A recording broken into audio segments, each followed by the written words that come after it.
One of the things I'm actually really interested in, this may sound slightly bizarre, but is pornography, actually. And, I do think there's a certain eroticism implicit in any social exchange, and obviously a great deal of psychological thought from Freud on has dealt with that.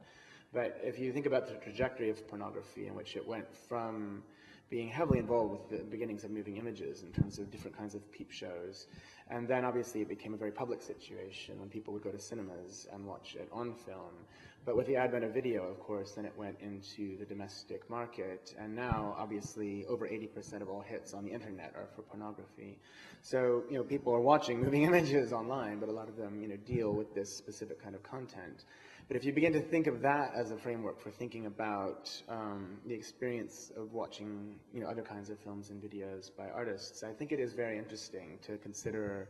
the solo viewer and what are the implications of that, especially as we think of them as being sedentary usually, but increasingly laptops and mobile phones will become more portable, and so people will be taking this information and these images out into the world. And just as the 20th century was completely about mobilization, both in terms of the film moving through the camera, to the camera recording the movements in the streets of the cities, now we have people themselves moving with those images. And so, walls bleed into screens and people bleed into images. And it's an extremely exciting thing to think about. And I don't know exactly where it will go,